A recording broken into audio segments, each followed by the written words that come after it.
All right, you degenerates, welcome back to another deep dive. This time, you've saddled me with the Detroit Lions 2024 season. And holy shit, the amount of info you dumped on me. Seriously, it's like trying to drink from a fire hose of football stats. I'm drowning in spreadsheets here. Thank fuck, I got a goddamn football guru over here. They're going to break down how the hell the Lions, those lovable losers, are sitting pretty at 12 and frickin' 1. It's been a wild ride, no doubt. NFC North champs already, first NFC team to clinch a playoff spot. Nobody predicted this. No shit. I'm still waiting for the wheels to fall off, you know. The Lions, they've got a PhD in snatching defeat from the jaws of victory. But, hey, enough of the doom and gloom. Let's get to the good stuff. First off, those sexy-ass new uniforms. Black on black on black, that blue helmet with the pissed-off lion. They look ready to murder someone. Fans are loving them. Some say they reflect the team's new, aggressive, no-bullshit attitude. Speaking of new additions, let's talk draft.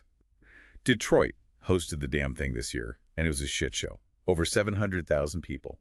Did that home field advantage, all that chaos, influence the Lions' picks at all? Hard to say for sure, but they landed some promising rookies. Terrion Arnold, Ennis Rakestraw Jr., both cornerbacks, plus Giovanni Manu, offensive tackle from UBC. They're building a solid foundation. New blood's good, but what about the old guard? Free agency was a goddamn circus this year. Let's start with the departures. Teddy Bridgewater finally figured out how to be on a winning team. Dude retired and became a coach. But they also brought in some heavy hitters. Carlton Davis from Tampa Bay and DJ Reader from Cincinnati. What's the deal with those guys? Lived up to the hype. Absolutely. Davis has been a shutdown corner, and Reader, he's a beast in the middle, clogging up running lanes and harassing the quarterback, both instrumental in the Lions' defensive resurgence. Right, enough pregame. Let's get into the goddamn season. Week 1, overtime win against the Rams. Montgomery with the game-winning run. Classic Lions drama. But this time we came out on top. What the hell happened in that game? Back and forth battle, both teams throwing punches.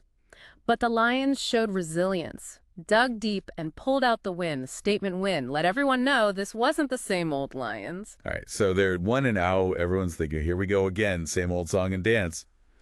But then week 2, they lose to the Buccaneers. Not a shocker. Tampa's tough. But what was surprising was Aiden Hutchinson going apeshit with 4.5 sacks. Hutchinson was unstoppable that game. Terrorized the Bucs offensive line, third line in history to rack up that many sacks in a single game. Okay, fast forward to week 4. Jared Goff turns into Joe Montana against the Seahawks. 18 for 18, a perfect completion percentage. Seriously, did this dude sell his soul to the devil? Tell me that shit's never happened before. You're not going to believe this, but it's historically significant. First NFL player ever to have a perfect completion percentage in a game with 15 or more attempts. Like witnessing a unicorn riding a goddamn unicycle. And this is the same dude who threw 5 interceptions in a single game later in the season. And they still won.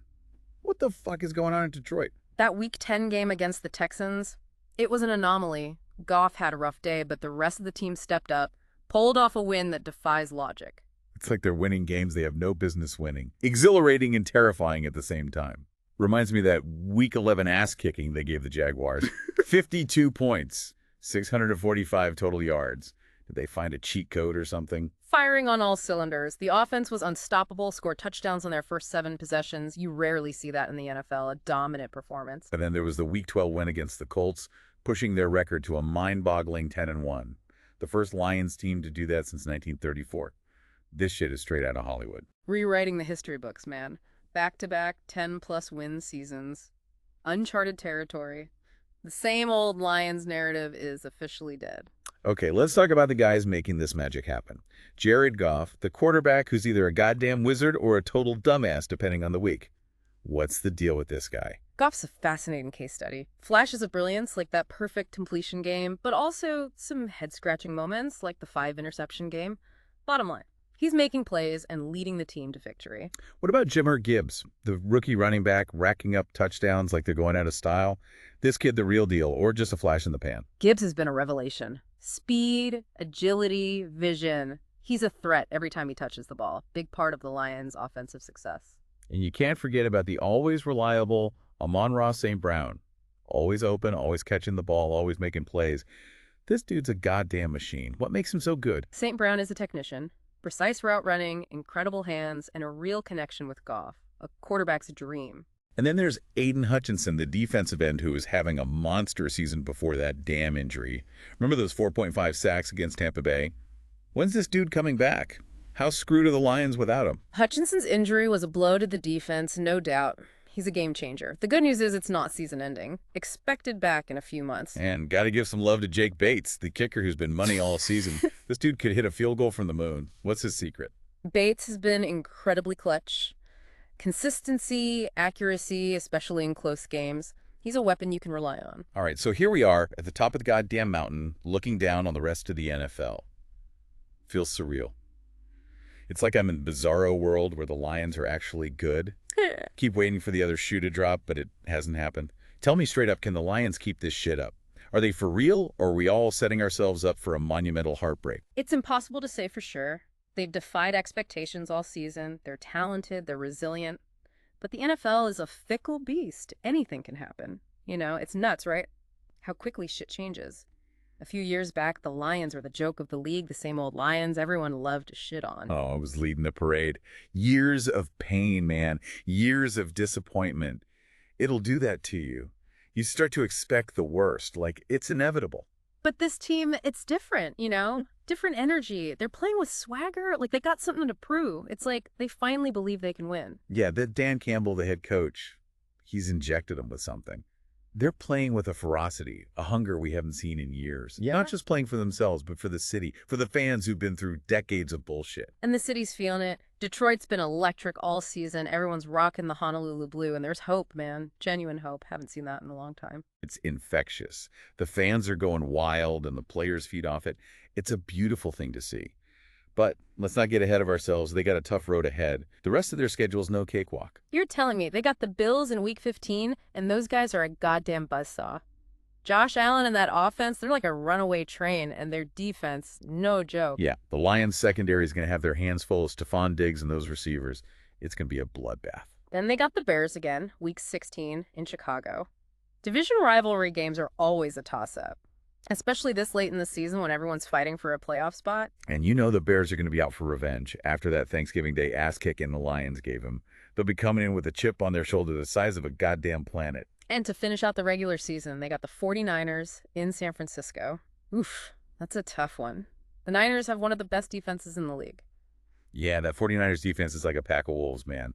Smell blood and they attack. Lions offense is going to need to be perfect to even stand a chance. But you know what? No matter what happens these next few games, the Lions have already accomplished something special. They broke the same old Lions curse. They gave this city something to believe in. Hell yeah. They've shown they're not a fluke. They're contenders. And you know what? If they can keep this up, maybe we'll be talking about a Super Bowl parade down Woodward Avenue.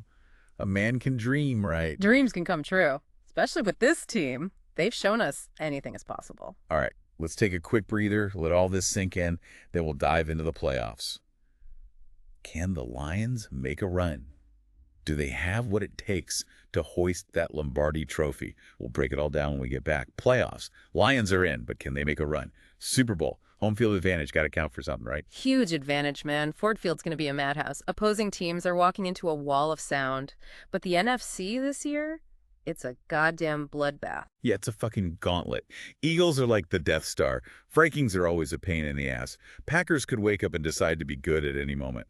And the Commanders, well, they're just there. Who's the biggest threat? Honestly, any of them could be trouble. Vikings always give the Lions problems, and Justin Jefferson, he's like a cheat code. Packers. You can never count out Aaron Rodgers, even when he looks like he's ready to retire to a yurt and brew kombucha. Yeah. And the Commanders, well, they might just sneak up on someone. So basically, a goddamn minefield, no easy games. Every game's a potential ass-kicking. Exactly. Lions need to be at their best every single snap. All right, let's say, hypothetically, the Lions claw their way to the NFC Championship. Who do you see them facing? Most likely, Eagles or Seahawks. Eagles have been steamrolling everyone. Jalen Hurts is playing like a man possessed. Seahawks, good mix of offense and a tough defense, always seem to make things interesting in the playoffs. Damn, those are some scary matchups. But hey, the Lions have been proving everyone wrong all season. Why stop now? You're right. They got the talent, the coaching, and the heart. They could make a serious run. All right, so what's the verdict? How far can these crazy bastards go? I think they have a real shot at the Super Bowl. Yeah. But predicting the playoffs, it's like trying to read tea leaves while riding a unicycle. A goddamn crapshoot. Fair enough. This Lions season, man, what a roller coaster. From those crazy blowout wins to Hutchinson's injury, who would have thought we'd be sitting here in December talking Super Bowl? Wild ride. And it ain't over yet. This team brought a city back from the dead, gave us something to believe in, reminded us that even when the odds are stacked against you, the underdogs can rise up and bite you in the ass. This is the deep dive into the Detroit Lions 2024 season. Keep those Honolulu blue flags flying high. Let's see if these crazy bastards can shock the world. Later, motherfuckers.